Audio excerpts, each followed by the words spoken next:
Hello everyone, कैसे हो आप सब लोग। उम्मीद करता हूँ आप सब लोग बढ़िया ही होंगे। हमने इसके पहले कितने लेक्चर्स देखे?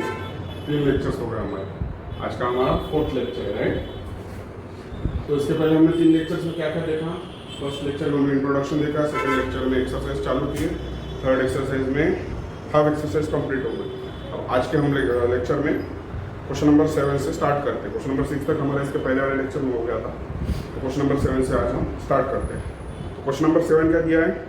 इन a right angle triangle, in a right angle triangle the acute angle are in the ratio 4:5। मतलब क्या? एक राइट एंगल ट्रायंगल दिया है हमें। हम सपोज करते हैं एक राइट एंगल ट्रायंगल दिया है ABC at B is equal to 90 degree. In a right angle triangle, the acute angles are in the ratio 4:5. Find the angles of triangle in degree and radian. बहुत easy question है। Question number 7 हम direct answer लिख लेते हैं। Question आप देख लेना exercise में गिवन राइट एंगल ट्रायंगल है, मतलब एंगल भी कितना हो गया? 90 डिग्री, बराबर है। और the acute angles are in the ratio, ये दो एक्यूट एंगल हो गए, ये तो 90 डिग्री हो गया, मतलब remaining 2 angles will be acute angle. तो वो कैसे दिए हैं? Are in the ratio 4:5 means angle A is to angle C is equal to 4:5। तो हमें क्या फाइंड करना है? एंगल A, एंगल B तो है लेकिन रेडियन में निकालना है, और angle C is equal to how much in radian and degree, दोनों इसमें निकालना है। तो कैसे सॉल्व करेंगे? देखो, हमारे पास बस इतना ही दिया है और हमको निकालना है एंगल A और एंगल C तो निकालना ही है, और B जो एंगल है वो डिग्री में दिया है, रेडियन में निकालने का है। तो सबसे पहले हमें पता होना चाहिए कि अगर दो एंगल या कोई भी दो चीज़ें अगर रेशियो में है, इसका मतलब क्या है? ये दोनों के बीच में एक कांस्टेंट होता है कुछ ना कुछ। Let us assume that constant as x। ये x जो कांस्टेंट है ये दोनों का मल्टीपल रहेगा, मतलब ये दोनों ऐसा एंगल रहेंगे, ये दोनों both angle are in ratio. इसका मतलब क्या हो गया? प्रपोर्शन। इसका मतलब क्या हो गया कि ये दोनों एंगल के बीच में एक कांस्टेंट रहेगा x, it will be constant. तो हमें इसमें से क्या पता चलता है? अगर b 90 डिग्री है तो ये दो एंगल का सम क्या रहेगा? If angle B is equal to 90 degree, तो रिमेनिंग एंगल, हमारे पास प्रॉपर्टी है कल की, sum of measure of all angles of triangle is equal to 180 degree. तो अगर एंगल B अगर 90 डिग्री है तो ये बचे हुए दो कितना रहेगा? 90 डिग्री। तो हम यहाँ से क्या ले सकते हैं? हम angle A plus angle C is equal to 90 degree. ये मिल गया हमें इक्वेशन 1, बराबर। हमें B जो दिया है वो 90 डिग्री, मतलब ये दोनों रिमेनिंग एंगल की सम कितनी रहेगी? 90 डिग्री। बट हमें एंगल A भी नहीं है और एंगल C भी नहीं है, बट हमें क्या दिया है? वो they both are in proportion. मतलब let us assume, let us consider,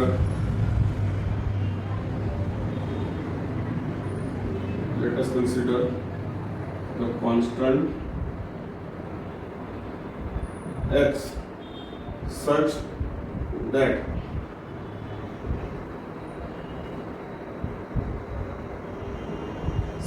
तो इसमें हम क्या लिखेंगे?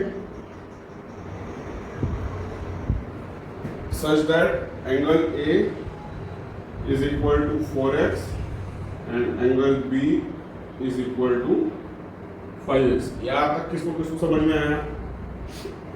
समझ में आया मैंने क्या बोला? अगर एंगल हमें रेशियो में दिया है, इसका मतलब क्या है? उसके मल्टीपल में, एक दोनों के बीच में एक मल्टीपल में x होगा। x होगा, क्या होगा? हम कुछ भी अज्यूम कर सकते हैं। तो हमने क्या किया? कंसीडर किया था कांस्टेंट x। तो वो दोनों एंगल कैसे रहेंगे? 4:5 के रेशियो में, मतलब एक रहेगा 4 का मल्टीपल और एक रहेगा 5 का मल्टीपल। तो हमें फ्रॉम अभी हमें दो एंगल मिले। अब इसमें से हम ये इक्वेशन 1 ये करेंगे, सॉल्व करेंगे फ्रॉम इक्वेशन 1। from equation 1 क्या होगा इक्वेशन 1 में अगर ये वैल्यू डाले हमने तो 4x plus 5x is equal to 90। 4x plus 5x कितना होगा 9x is equal to 90। That means x is equal to 10। Correct. अगर x हमारे पास 10 मिल गया तो हम ये इसमें डाल देंगे। तो अगर angle A is equal to 4x, angle A is equal to 4x, x की वैल्यू कितनी हमारे पास 10, 4 multiply by 10 it will be 40 degree. Angle C कितना है हमारे पास, सॉरी एंगल बी नहीं है, एंगल बी तो हमारे पास 90 डिग्री ऑलरेडी गिवन है। This will be angle C. तो एंगल सी कितना है हमारे पास 5x है, right. 5x, 5 multiply by 10 it will be 50 degree. अब हमारे पास ए भी मिल गया, सी भी मिल गया, बट हमें क्वेश्चन में क्या दिया, पूछा गया है the angles of triangles in degree and radian. तो हमें ये डिग्री में मिल गया, angle A equal to 40 degree, 40 degree. Angle B is equal to 90 degree, वो तो गिवन ही है, और angle C is equal to 50 degree. ये हमें 3 डिग्री में मिल गया। अब हमको क्या करना है, इसको रेडियन में निकालना है, 40, 90 और 50। इसको रेडियन में निकालने के लिए मैंने आपको बताया था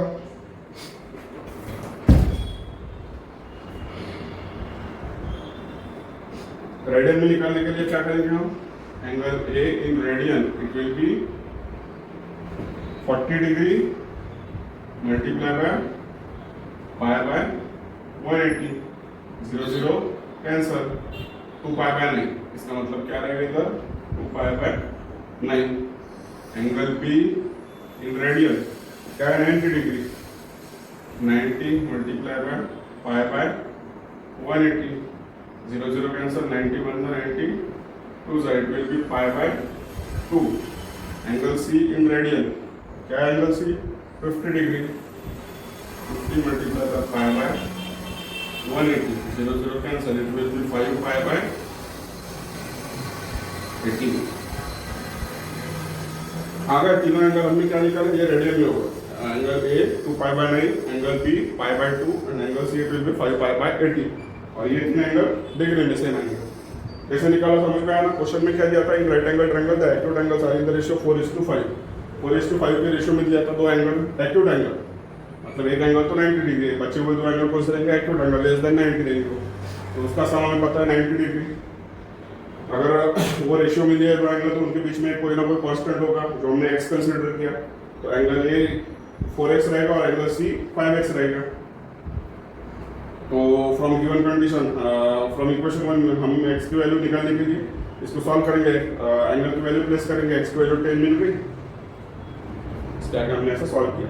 समझ में आ गया आपको, बहुत ईजी है ये, ज़्यादा कुछ भी हार्ड नहीं है, बस आपको छोटे छोटे मिस्टेक्स नहीं करना है इसमें, नोट डाउन कर लो। इसके बाद में हम क्वेश्चन नंबर 8 देख लेते हैं। क्वेश्चन नंबर 7 देख लिया हमने, अब चलते हैं क्वेश्चन नंबर 8 की तरफ। क्वेश्चन नंबर 8 में क्या बोला गया हमें, sum of two angle is 5 pi in radian and their difference is 60 degree, find their measures in degree. दो एंगल्स का हमें सम दिया है, सपोज गिवन क्या है, दो angle, suppose angle A is angle A and B, let us consider angle A and B, let us consider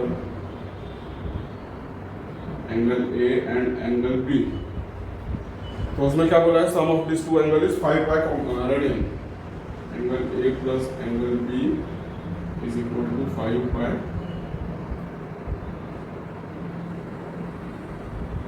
radian and their difference is 60 degree। angle A difference 60 degree, इसका हो गया equation 1, ये हो गया equation 2। हमें क्या निकालना है, find their measures. To find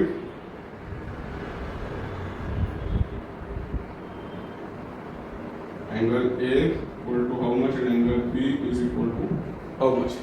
कैसा निकालेंगे हम, हमारे पास कंडीशन दी है तो ये इक्वेशन 1 और 2। अब इसको पहले कन्वर्ट कर लेते हैं डिग्री में, क्योंकि हमको जो आंसर ये जो निकालना है वो डिग्री में निकालना है। तो ये तो ऑलरेडी डिग्री में है, लेकिन ये डिग्री में निकाल लेते हैं। तो पाई कॉम्प्लीमेंट को डिग्री में कैसे निकालेंगे, 5 pi in radian is equal to 5 pi into 180 upon 5 pi. 5 pi will get cancel, 5 zeros are 0, 8 5s are 40, 900। 5 pi radian का आंसर क्या है डिग्री में? 900 degree. So equation 1 implies equation 1 implies क्या होगा equation 1? Angle A plus angle B it will B 900 degree. Equation 3, ठीक है। ये भी नहीं डिग्री में, ये भी डिग्री में। और हम अगर एक चीज ऑब्जर्व करेंगे तो एंगल ए दोनों प्लस है, एंगल बी इधर माइनस है इधर प्लस है। मतलब अगर हम इक्वेशन 3 और 2 को ऐड करेंगे दोनों को, तो प्लस बी और minus B will get cancel. हमको क्या मिलेगा? वहां से एंगल ए मिलेगा। तो चलो कर लेते हैं। By adding equation 1 and 2 we get, हमें क्या मिलेगा? Angle A plus angle B is equal to 900 degree plus angle A minus angle B is equal to 60 degree. दोनों को ऐड कर लेते हैं। इधर क्या आएगा? 960 डिग्री। इधर B plus B minus B will get cancel, हमें angle A plus angle A twice of angle A मिलेगा। तो यहाँ से हमको एंगल ए क्या मिलेगा?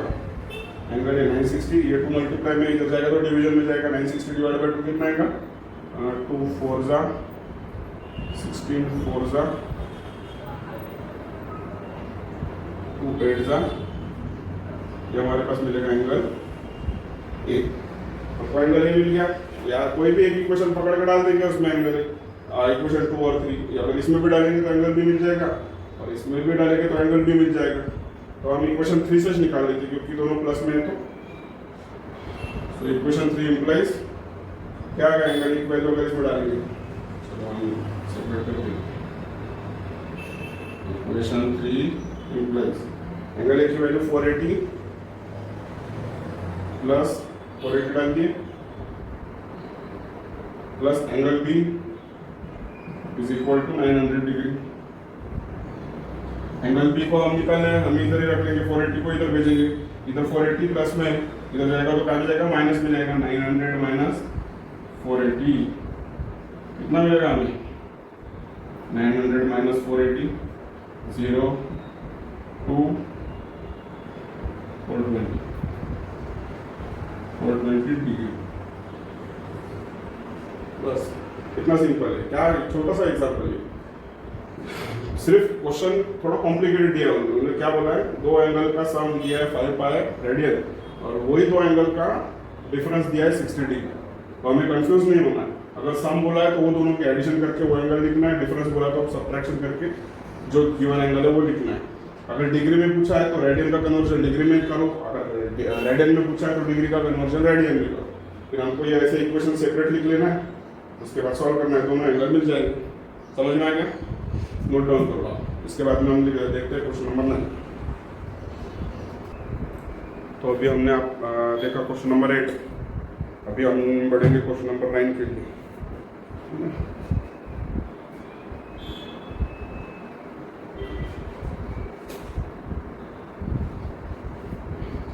क्वेश्चन नंबर 9 में क्या बोला है? The measures of the angles of triangle are in the ratio 3:7:8. Find the measure in degree and in radian. बहुत इजी है, अभी आपको मैंने बताया था। अगर कोई भी एंगल अगर रेशियो में है उसका मतलब क्या है? उसके बीच में हर एक के एंगल के साथ मल्टीपल में एक कांस्टेंट होगा x या तो k, कोई भी आप अपने मन से ले सकते हो। तो हमें वो एंगल्स का रेशियो क्या दिया है?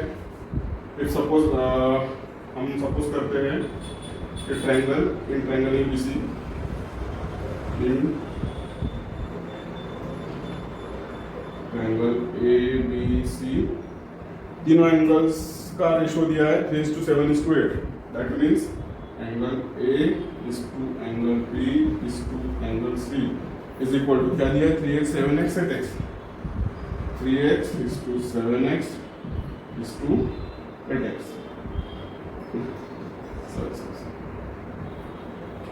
x तो हमें बाद में कंसीडर करना है। 3 7 और 8, ये हमको रेशियो दिया है तीनों एंगल का। ट्रायंगल एबीसी में 3 एंगल है, वो तीनों एंगल का रेशियो कैसा दिया है 3:7:8। अभी हमको एक चीज़ तो पता है, अगर एंगल रेशियो में है मतलब उसके मल्टीपल में हम कांस्टेंट ले सकते हैं। मतलब ये एंगल की वैल्यू क्या होगी, हम क्या लिख सकते हैं, angle A is equal to उसके प्रोपोर्शन में क्या है 3 है। पहले हम लिखेंगे let us consider x as constant, therefore angle A will be, angle A के प्रोपोर्शन में 3 है तो it will be 3x, angle B के प्रोपोर्शन में 7 है तो हम क्या लिखेंगे 7x, राइट। एंगल C के प्रोपोर्शन में 8 है, angle C is equal to 8x। तो ये तीनों एंगल की हमको एक वैल्यू, मतलब एक ये तो मिल गया x के फॉर्म में, एक एंगल तो मिल गया। अब इसको हम कैसा निकालेंगे और आगे देखो। हमको पता है sum of measure of all angles of triangle is 180। ये आपको कभी भूलना ही नहीं, ये आपको कभी भूलना नहीं, ये कभी भी काम में आ सकता है। तो यहाँ से हम क्या लिखेंगे, एंगल एक जगह पे बी की जगह पे और सी की जगह पे इसको वैल्यूज डाल देंगे। यहाँ पे हम लिखेंगे we know that angle A plus angle B plus angle C is equal to 180 degree, right. A की वैल्यू क्या है 3x, B की वैल्यू क्या है 7x, C की वैल्यू क्या है 8x is equal to 180 degree. तीनों का सम करो क्या आएगा 7 + 3 10 + 8 18x is equal to 180, x will be is equal to 180 by 18 1 जा 18 10 जा, मतलब x की वैल्यू कितनी मिल रही है हमें 10 डिग्री, राइट। अभी हमको x की वैल्यू अगर 10 मिल गई तो angle A angle B angle C का मल्टीपल में क्या ये कांस्टेंट है x, हमने A पे कंसीडर कर लिया। तो यहाँ से हमें एंगल A की वैल्यू क्या मिलेगी, एंगल A क्या है 3x, x की वैल्यू क्या मिलेगी हमें 10 degree, 3 × 10 it will B 30 degree. Angle B क्या है 7x, 7 × 10 it will be 70 degree. Angle C क्या है 8x, 8 × 10 it will be 80 degree. Therefore, और हमें क्या क्या निकालना है, measures in degree and radian में भी निकालना है। तो हमें angle A angle B angle C मिल गए 30 70 और 80। अभी हमने क्या पूछा है कि ये एंगल रेडियन में भी निकालना। तो रेडियन के लिए हम क्या करेंगे, angle A is equal to 30 multiply by pi by 180, क्या आएगा 0 0 कैंसिल 3 6 था तो पाई बाय 6 एंगल ए क्या मिला हमें पाई/6, ठीक है। वैसे हम एंगल बी क्या मिलेगा हमें,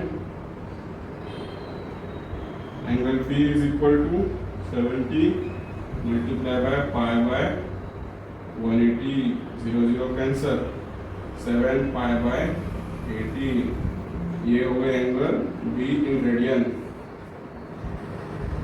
सेम अभी सी निकालना है, angle C will be 80 multiply by पाई/180। तो 2 से करेंगे तो क्या आएगा, इधर 90 आएगा इधर 40 आएगा, 0 0 कैंसिल कर देते हैं, 4 पाई/9 angle C। This will be also in radian. समझ में आएगा। पहले हमको रेशियो दिया था तीनों एंगल का, उसका मतलब क्या है कि उसके मल्टीपल में हर तीनों के एंगल के मल्टीपल में एक कांस्टेंट x ऐसा आया करता है जो जिसको हम ऐसा लिख सकते हैं, angle A is equal to 3x, angle B is equal to 7x, angle C is equal to 8x। तीनों का अगर एडिशन करेंगे, ये हमें प्रॉपर्टी पता है, sum of measure of all 3 angles of triangles is 180 degree. उसके जब वैल्यू चलेंगे तो x का वैल्यू मिल जाएगी, x की वैल्यू मिलेगी तो तीनों एंगल हम निकाल लेंगे जो बेसिकली डिग्री में रहेंगे, 30 डिग्री 70 डिग्री और 80 डिग्री। उस पर से हम उसको रेडियन में निकालेंगे। नोट डाउन करो, यहाँ तक समझ में आना आपको, तो नोट डाउन कर लो, इसके बाद काम देखते हैं। इसके बाद का हम नेक्स्ट लेक्चर में देखते हैं, क्योंकि ऑलरेडी वीडियो बहुत लंबा हो चुका है।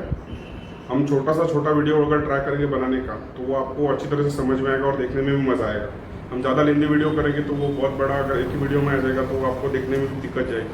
हम छोटे छोटे टॉपिक और छोटे छोटे क्वेश्चन छोटे से छोटे वीडियो में कवर करते जाएंगे।